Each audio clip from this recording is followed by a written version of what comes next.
कर्म तस्मात् ज्ञान निष्ठा संभव अर्जुन से अवधारण दर्शयिष्यति।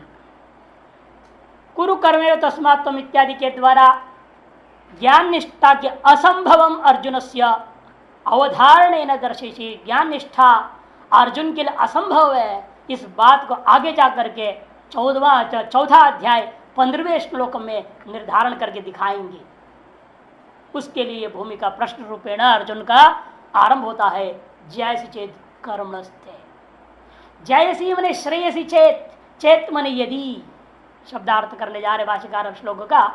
जयसी मने श्रेयसी, चेत का अर्थ है यदि, यदि श्रेष्ठ है तो। कौन किसकी अपेक्षा से?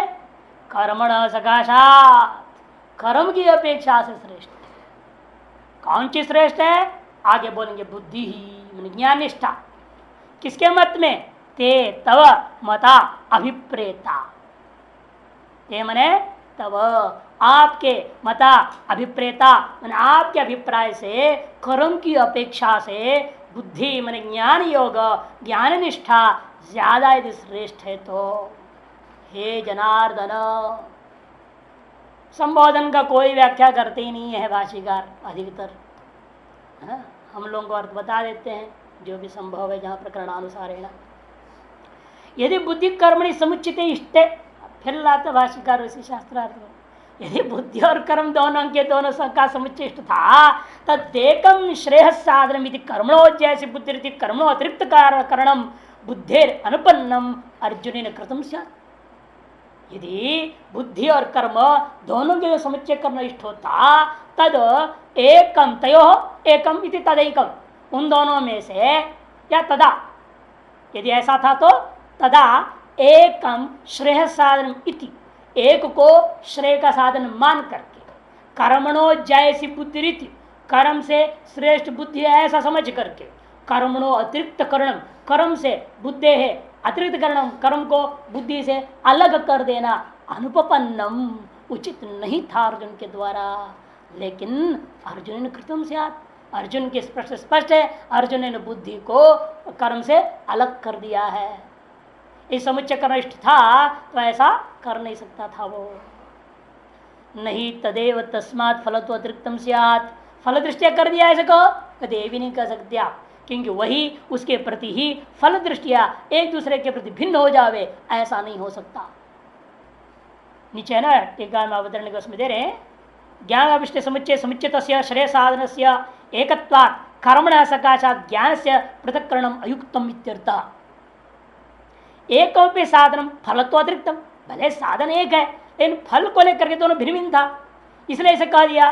ऐसे इतिहासंख्या नहीं थी। न च केवलात् कर्मणो ज्ञान से केवल से फल तो अतिरिक्तत्व विवक्षित, केवल कर्म से केवल ज्ञान का फल भिन्न भिन्न है ऐसी विवक्षा करता हुआ पृथक्करणम अपि न समुच्चय पक्षे न भवितुमर्हति। क्यों? प्रत्येकम श्रेय साधनत्व अनुपगमात्, क्योंकि प्रत्येक को श्रेय का साधन नहीं मान रहा है। कि समुच्चय में क्या नियम होता है, आपने ईशावास्य प्रश्न पढ़ते हुए समझा है, वह न्याय बता चुके थे कि प्रत्येक का अलग अलग जब फल हो, प्रत्येक का फल अलग अलग हो और एक दूसरे की दोनों की निंदा हो। दूसरा पॉइंट ये है, दोनों का फल पृथक होना चाहिए और दोनों का निंदा होनी चाहिए, ठीक, और ये दोनों के दोनों एक अधिकारी के द्वारा निष्पाद्य होनी चाहिए। ये तीन कंडीशन है समुच्चय करने के लिए। फल भिन्न हो, दोनों की निंदा हो, जैसे वहां अविद्या का भी निंदा है, विद्या का भी तो भी भूय गुण कह करके उसकी भी निंदा हो गई। दोनों की निंदा थी, दोनों के पृथक फल है।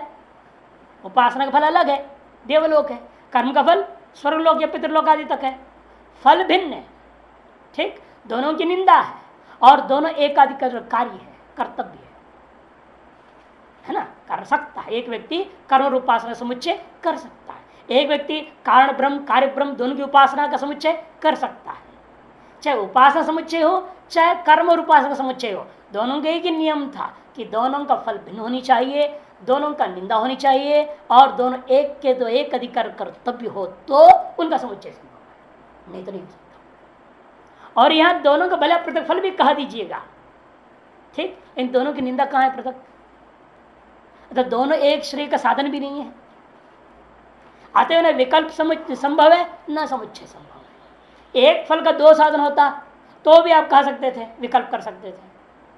ऐसा भी नहीं है। दोनों का पृथक फल होता, दोनों की निंदा पूर्वक एक कर्तव्य एक अधिकारी कर्तव्य होता तो समुच्चय करते, वो भी नहीं है। भिन्नाधिकारित्व आप पहले बोल चुके हैं। कर्म का अधिकारी और ज्ञान का अधिकारी भिन्न भिन्न है, अतएव एक कर्तव्य है ही नहीं, समुच्चय का प्रसंग ही नहीं रहा। तीनों हेतु मिलता ही नहीं यहाँ पर।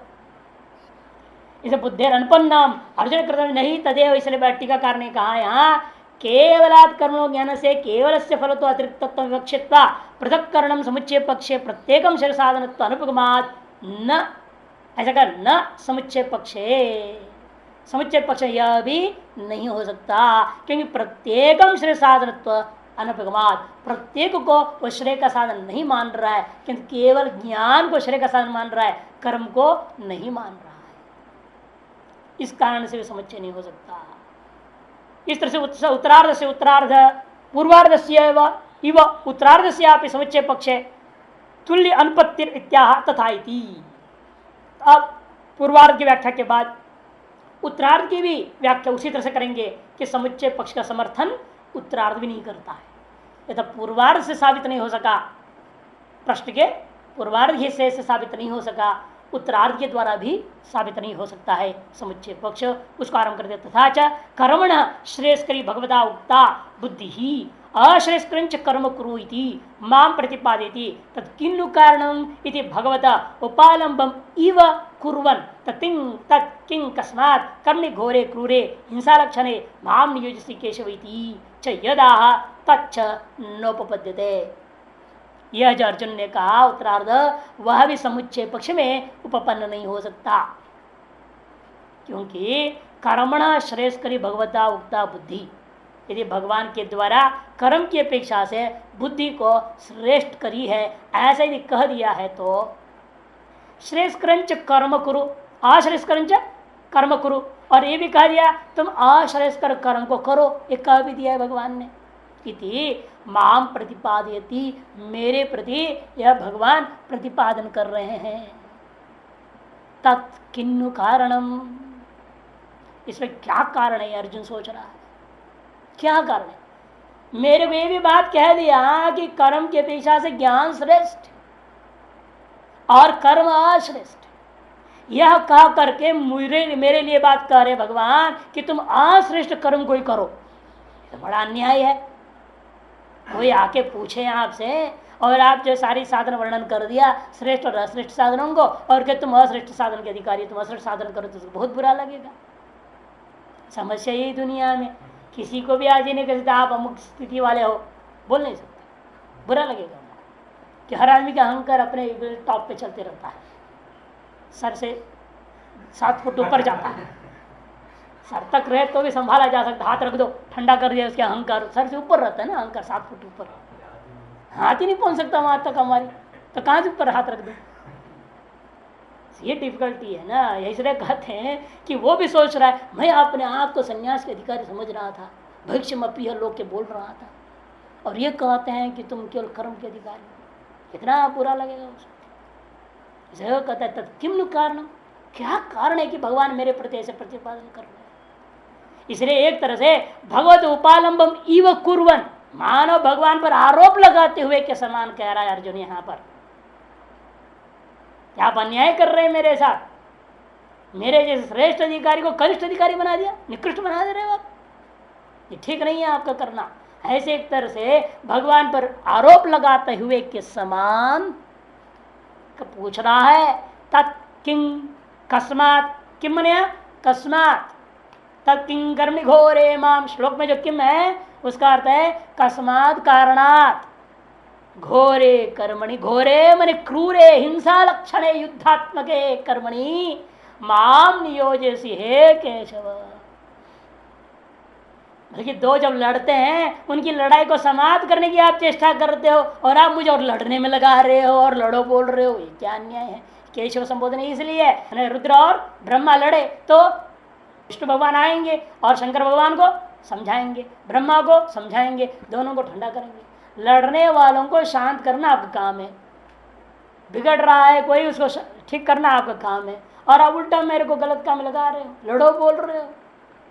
तो कहता है इसलिए हे केशव इति च यदा तच्च नोपपद्यते, इसलिए आप जो मेरे लिए कह रहे हो इस क्रूर लक्षणे, क्रूरे हिंसा लक्षणे घोरे माम कर्मणि नियोजयसि यदा तच्च नोपपद्यते, यह जो आप कह रहे हो वो उपपन्न, वह भी ज्ञान कर्म समुच्चयवाद में नोपपद्यसन में कर देना।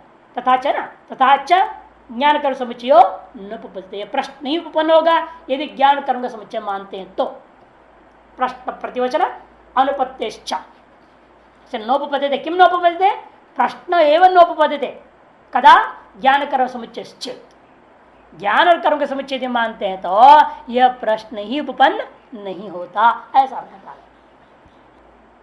अब ननु वृत्तिकारुक्तम श्रौतेन स्मार्ते कर्मणा समुच्चयो गृहस्थानां श्रेष्ठ साधनम इत्येतेषां स्मार्तेनैव इति भगवता उक्तम अर्जुनेन च निर्वारितम इति तदेतत् अनुवदति अथ इत्यादि।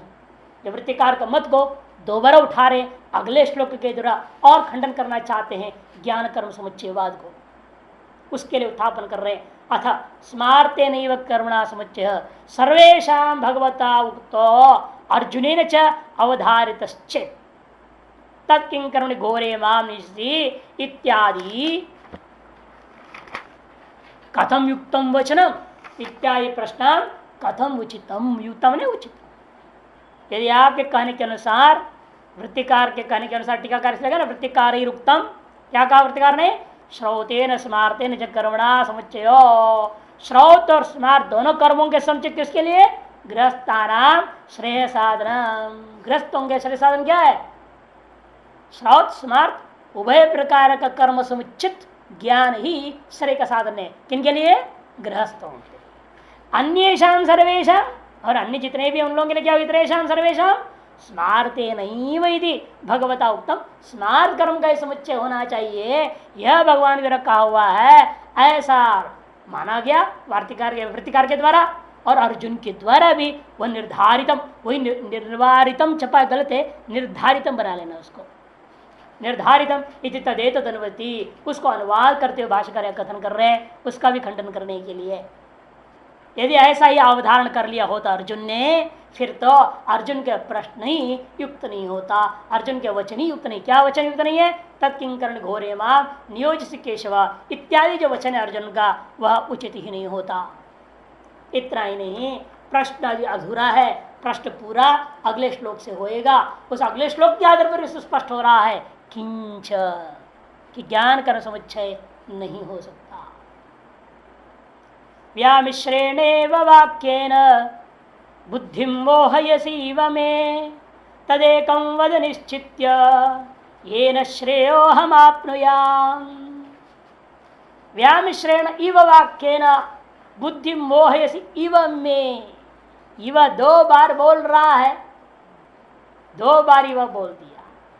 व्यामिश्रेण इव वाक्य विशेषतः आसमन्ता तत्व अस्पष्ट मुक्त्वा मिश्रेण इव उक्तम भवति। विशेष रूपेण आसमन्ता विचार्य सुस्पष्ट नहीं कहने का नाम व्यामिश्रण। ऐसे लगता है कि आपका वचन हो सकता है आपकी दृष्टि से स्पष्ट है, लेकिन मेरे दृष्टिकोण में वह अस्पष्ट के समान है। विशेषेण आसमन्तात् विचार्य अस्पष्टम उक्तम वचनम व्यामिश्र वचनम। ऐसे वचनों को ही व्यामिश्र वचन कहा जाता है। तादृशेन वचनेन व्यामिश्रेण वचनेन इव वाक्येन इव बुद्धिम, मैं बुद्धि या बुद्धि से ज्ञान योग नहीं लेना, सीधा सीधा मेरे अंतःकरण को, मेरे मन को मोहयसीव, मेरे मन को मोहित करने के समान कर दिया आपने। अर्थात मैं कोई निश्चय कर नहीं पा रहा, आपके वचनों श्रवणोत्तर काल में मेरे को स्पष्ट नहीं और मुझे करना क्या चाहिए। क्योंकि पूर्व अध्याय का 31वें और 37वें श्लोक में आपने जो कहा और 45वें श्लोक में आप जो कह रहे हो बिल्कुल उल्टा कह दिया। 31वें और 37वें कर्मनिष्ठा और प्रवृत्ति मार्ग को कह रहे हैं आप, 37 में क्या था? कर्मण्येवाधिकार अस्ते। 31 में क्या था? धर्म्यादिविद्याश्रयो नान्य क्षेत्र से विद्यते, अन्य क्षेत्र से न विद्यते कह दिया। इससे क्या है? पहले में कर्मनिष्ठा और तुम क्षत्रियों से युद्ध से श्रेष्ठ तुम्हारे लिए कुछ नहीं है, मैंने युद्ध में प्रवृत्ति, कर्म की निष्ठा और प्रवृत्ति मार्ग को मेरे लिए 37 और 31 में मिला करके आपने कह दिया, और 47 में जाकर के ठीक उल्टा कर दिया, ज्ञान निष्ठा बोल दिया और निवृत्ति परायण होने को बोल दिया। त्रैगुण्य विषया वेदा निस्त्रिगुण्यो भव अर्जुन, तुम निस्त्रिगुण्य हो जाओ, करे हमने निवृत्ति परायण हो जाओ, विरक्त हो जाओ। और आगे क्या कह दिया उसी में? निर्द्वंद्व निस्सत्वस्थ निर्योगक्षेम आत्मवान भव, स्पष्ट करे, इधर निवृत्ति मार्ग हो गया। ज्ञान निष्ठा और निवृत्ति मार्ग 47 का पूर्वार्ध में ज्ञान निष्ठा, उत्तरार्ध में निवृत्ति मार्ग। 37 में कर्म निष्ठा, उससे पूर्व 31 में कर्म का प्रवृत्ति मार्ग को बता दिया। इस तरह से जो परस्पर एक तरह से विरोधी बातें आपने मेरे लिए कह दिया, और सभी जगह भव ही बोल रहे हो। विचित्रता तो ये है, भव क्यों बोल रहे हो? ऐसा हो जाओ, भव निवृत्ति परायण हो जाओ, निवृत्ति मार्ग प्रतिष्ठित हो जाओ, ज्ञान निष्ठावान हो जाओ, भव भव बोल रहे हो और कहते हो इधर कर्म मार्ग में पूर्वत हो जाना। कर्म निष्ठाई में तुम्हारा अधिकार, कर्मण्येवाधिकार अस्ते मा फलेषु कदाचन धर्म्यादिविद्याश्रयो अन्य क्षेत्र से न विद्यते। यहां कहीं भव नहीं बोल रहे हो, विचित्रता देखिए। कह रहे हैं तुम्हारे लिए कर्म ही निष्ठा ही है, और तुम क्षत्रिय, तुम्हारे लिए इससे अलग कोई दूसरा कर्म नहीं है। कर्मनिष्ठा और प्रवृत्ति मार्ग तुम्हारे लिए ही है कह रहे हैं, लेकिन वहां कहीं उसमें भव नहीं बोला। और जब ज्ञान निष्ठा और निवृत्ति मार्ग की बात, वहां भव शब्द प्रयोग कर रहे हैं भगवान। तो फंसेगा कि नहीं बेचारा अर्जुन? तो सही है अपने जगह पर प्रश्न उसका। वहां तो कह रहे तुम सन्यासी हो जाओ, ज्ञान निष्ठा वाला हो जाओ, निर्द्वंद्व निस्सत्वस्थ हो जाओ, आत्मवान भव। कैसे होगा दोनों काम मेरे से? निवृत्ति परायण भी रहना, प्रवृत्ति भी करना, ज्ञान निष्ठा अभ्यास भी करते रहना, कर्म निष्ठा भी करते रहो, दोनों काम कैसे होगा? और स्वयं अनेक श्लोकों पूर्व में ज्ञान के अधिकारी कर्म के अधिकारी भिन्न भिन्न भी स्थापित कर दिया आपने। प्रजाति यदा कामान, वो ज्ञानाधिकारी हो गया, और काम कामी तो कर्माधिकारी हो गया।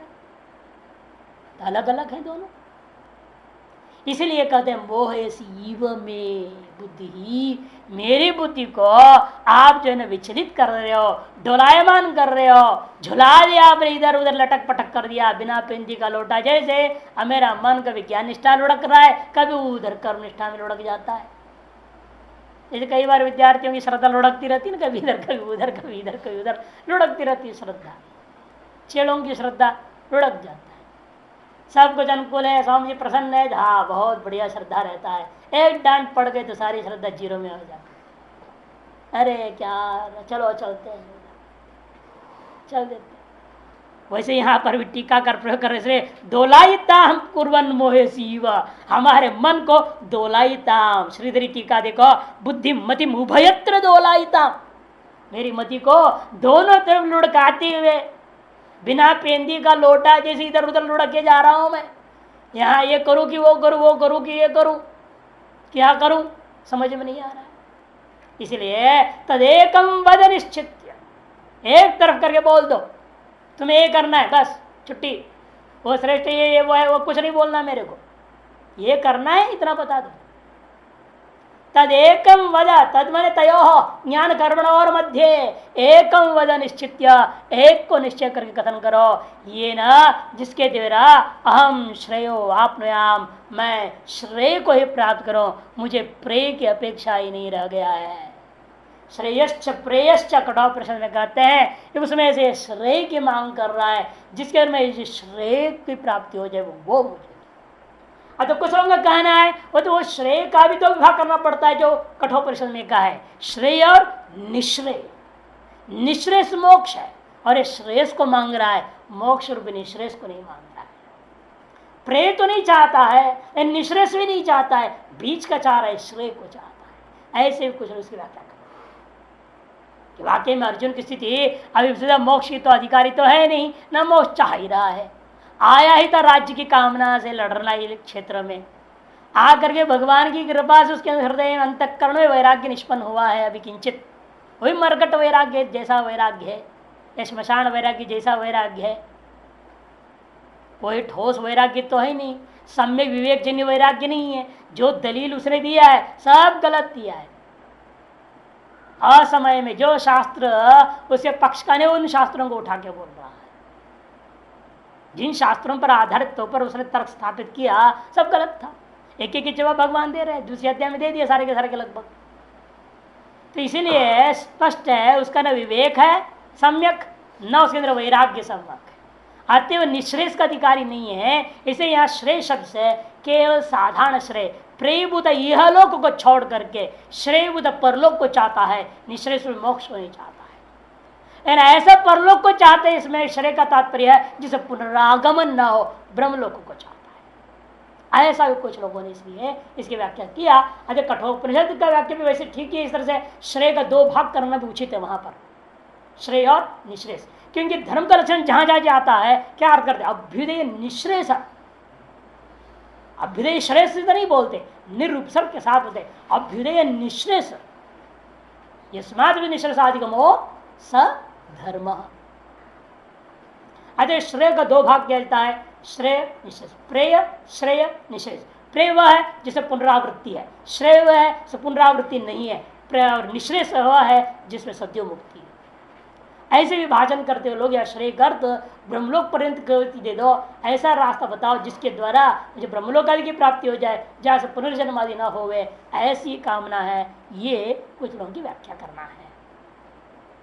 श्रेयम हम आपनियाम भाष्य व्यामिश्रेण यद्यपि विविक्ता विदाई भगवान, यद्यपि भगवान हमेशा पृथक पृथक अलग अलग करके दूध का दूध पानी का पानी साफ बोलने वाले आदमी है, गोल मटोल बात नहीं कहते हैं, घुमा फिरा के बोलने वाला बेवकूफ बनाने वाली बात करते नहीं है, वो मोहित करने वाली बात करते ही नहीं है। इसीलिए तो विविक्ताभिदायी स्पष्ट कथन करने वाला है, पृथक पृथक कथन करने वाले को विविक्ताभिदायी कहते हैं। ऐसे भगवान यद्यपि तथापि मम मंद बुद्धे है, भाषा ले रहे थे अपने आप को अर्जुन क्या मान रहा है, स्थिति में मंद बुद्धि वाला मान रहा। मेरा जिस मंद बुद्धि वाला मुझके मेरे प्रति व्यामिश्रम इव भगवद वाक्यम प्रतिभाति, भगवान का यह वाक्य मेरे लिए, मेरे मंद बुद्धि वाले मेरे लिए मानो व्यामिश्रित के समान भाषित होता है। तेना, इसलिए ऐसे वाक्य के द्वारा मम बुद्धिम मोहयसी व, मेरे इस मंद बुद्धि को मोहित करे हुए के समान हो गया है। मम बुंद बुद्धि व्यामोह अपनयाय ही प्रवृत्तस्तम, वाक्य में आप तो मेरे इस मंद बुद्धि में विद्यमान व्यामोह को दूर करने के लिए प्रवृत्त हुए थे। मम मंद बुद्धि व्यामोह अपनयाय ही प्रवृत्तस्तम, तो कथम, किंतु आप जो है कैसे मोहयसी, कैसे ऐसी बात कह दे रहे हो जिससे मोहित हो गए। अतो ब्रवीमी, इसलिए मैं कथन कर रहा हूं, बुद्धि मोहसी इव में मम इति, इसे मैं कह रहा हूं, मैं ये नहीं कह रहा हूं पक्का मोहसी एव, ऐसा नहीं कहा, व्यामिश्रेण नैव ऐसा नहीं कह रहा हूं, एवकार नहीं प्रयोग कर रहा हूं। यदि मैं जानता हूं आप मेरे मोह भंग करने के लिए ही प्रवृत्त हुए हैं और अभिव्यक्त कथन करने वाले हैं, ये सब मैं अच्छी तरह से जानता हूं। अतएव मैं आपके शरणापन्न हुआ, आपका शिष्य हो गया, इसे कोई संशय नहीं है। लेकिन मेरी बुद्धि आपके वचनों को स्पष्ट ग्रहण नहीं कर पा रही, इसे मैंने जानकर एव न कह करके इव बोल रहा हूं। तो ब्रवीमी, इसे मैं क्या कह रहा हूं, मोहयसी इव में मम इति, तुंतु भिन्न कर्तृक और ज्ञान कर्मणो एक पुरुषानुष्ठान असंभव यदि मन्यसे तत्रैव सति तत्योर एकम बुद्धिम कर्म वेदम वेद एव अर्जुनस्य योग्यम बुद्धि शक्त्यवस्थानुरूपम निश्चित्य वद ब्रूहि। बुद्धिम कर्म वा इदम एव, ऐसा विभाजन कर देना उसको। वेदम एव हमने पाठ किया ना, उसका अर्थ है बुद्धिम कर्म वा इदम एव अर्जुनस्य योग्यम, ऐसा प्रतिषेध कर लेना। ये नहीं करना बुद्धिम कर्म वेदम एव, वेद वेद मैंने वेद ऐसा अर्थ लेने का वेदम एव वा इदम एव ऐसा प्रतिषेध। हाँ ऐसे यहाँ कर दिया तो अन्यत्र वेदम को ऐसे कर नहीं लेना अन्यत्र वाइदम पाठ कर दोगे तो गड़बड़ हो जाएगा। जहाँ जैसा विच्छेद वहाँ वैसे करना पड़ता है यहाँ आपने बोल दिया कह देगा स्वामी जी आपने वहाँ ऐसे कहा था ना, वैसे यहाँ भी ऐसे कर दो, ऐसे नहीं है, सर्वत्र नहीं लगाना। तो भिन्न कर्तृकत्व कर्कयोर ज्ञान कर्मणों और एक पुरुषानुष्ठान असमोम यदि मन से, यदि आप यह मानते हो भिन्न कर्तृक है ज्ञान और कर्म, एक पुरुष के अनुष्ठान असंभव है, तत्रैवं सती, यदि ऐसा ही दृढ़ निश्चय है, पक्का है, जैसे मैं समझ रहा हूं, मैं भी यही समझ रहा हूं कि आपने ऐसे कहा है, यदि वह पक्का मामला है तो तयो हो तदेकम, मने तत्कार कर दिया, तयो हो तत् मने तयो हो एकम इति तदेकम, समास हो गया, तयोर एकम इति तदेकम समास है। तद मने तयो हो, भाष्यकार स्पष्ट कर दिया, एकम तयो मने कौन दोनों, ज्ञान कर्मणो हो एकम, उसी को और स्पष्ट कर रहा है आगे भाष्यकार, बुद्धिम कर्म वा, बुद्धि अथवा कर्म, दो में से एक, इदम एव, यह निश्चय करना कैसे, यही एक, यही इदम एकम एव, बुद्धि अथवा कर्म में से एक को निकाल के बताओ स्पष्ट, इदम एव अर्जुनस्य योग्यम बुद्धि शक्ति अवस्थान रूप, अर्जुन के योग्य, योग्य का मतलब उसकी बुद्धिगत शक्ति और उस बुद्धि की अवस्था के अनुरूप यही योग्य है, ऐसा इति निश्चित्य वद मने ब्रूहि, वैसा निश्चय करके आप मेरे को बताइए। माने हमारी बुद्धि की शक्ति और हमारी बुद्धि की अवस्था को आप थर्मामीटर लगाकर ठीक ठीक समझ लो। पहले भगवान को कह रहे अर्जुन, आप मेरे अंतःकरण को समझो, मेरी वासनाओं को समझो, मेरे संस्कार को समझो, मेरी बुद्धि की क्षमता योग्यता सामर्थ्य को समझो, और उसके अनुसार आप निर्णय करके मेरे अनुरूप आप बताओ, मैं बुद्धि के योग्य हूँ या कर्म के योग्य हूँ, ज्ञान योग के अधिकारी हूँ या कर्म योग के अधिकारी हूँ। एक बात को निश्चय करके बोल देना। ये ना श्रेयम अपने नाम है ना, ये ना की व्याख्या कर रहे, ये ना मने ज्ञाने न कर्मण व अन्यतरे न, इसे याभ्याम नहीं बोला उसने, ये न, नहीं तो दोनों से कह देता ना याभ्याम समुच्चय होता तो नहीं, इन दोनों में से एक। भाष्यकार कहते हैं ज्ञाने न कर्मण व अन्यतरे न, ये न ज्ञान अथवा कर्म, इन दोनों में से किसी एक के द्वारा, जिसके द्वारा श्रेयो अहम आपनुयाम प्राप्नुयाम, मैं श्रेय को प्राप्त कर सकूं, वो मेरे लिए वदा, ऐसे पूर्वान्वय होगा।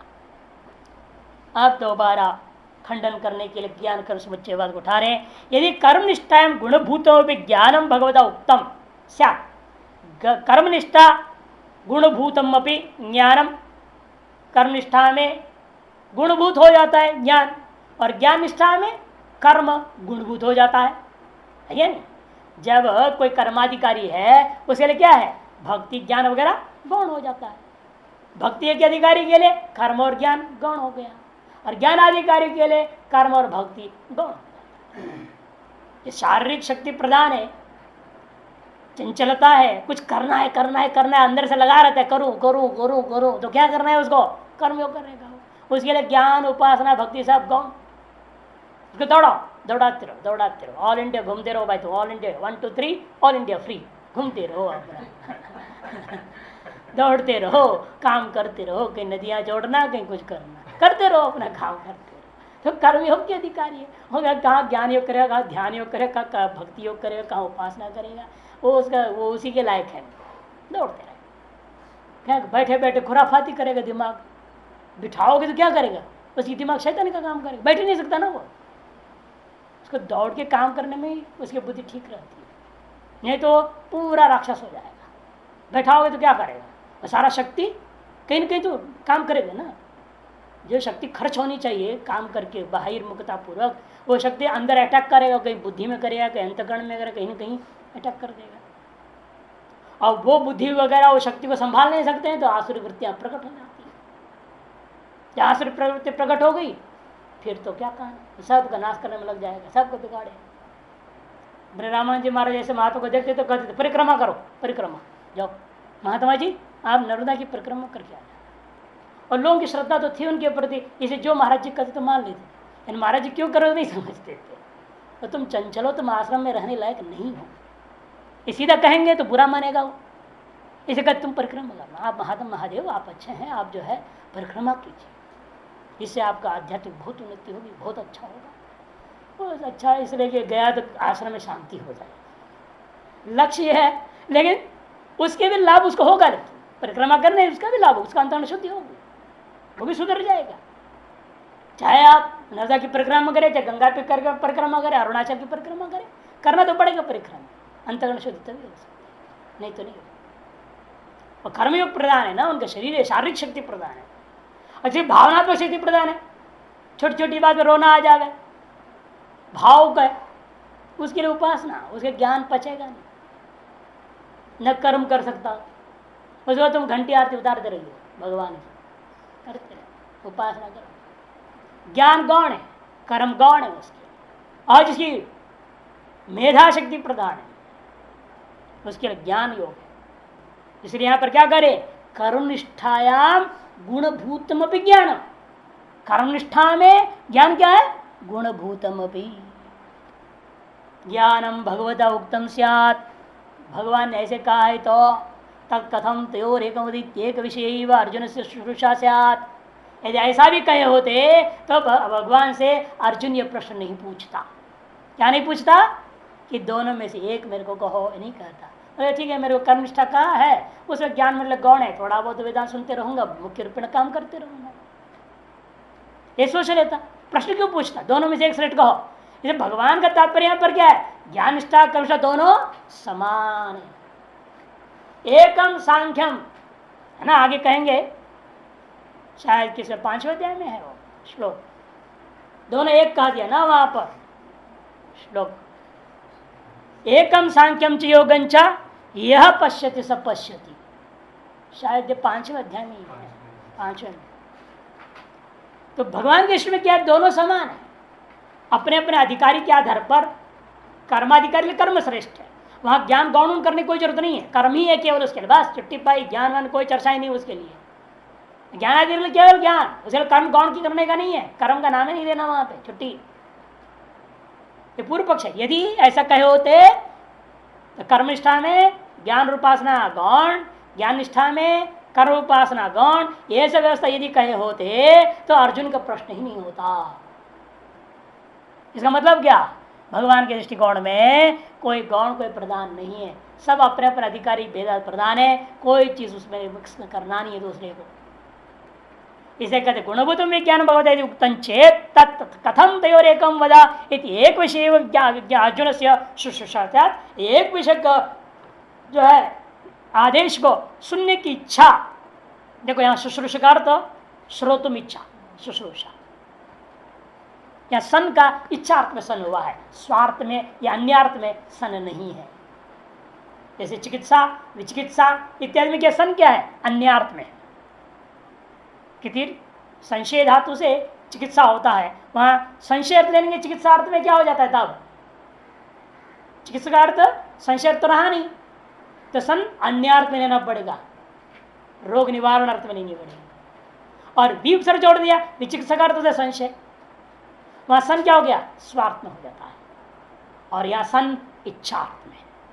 इसलिए सन अलग अलग अर्थों में होता है, प्रकरणानुसार निर्णय लेना पड़ता है कहा किस अर्थ में सन प्रत्यय आया हुआ है। यह शुश्रूषार्थ स्वार्थ में नहीं है, इच्छार्थ में।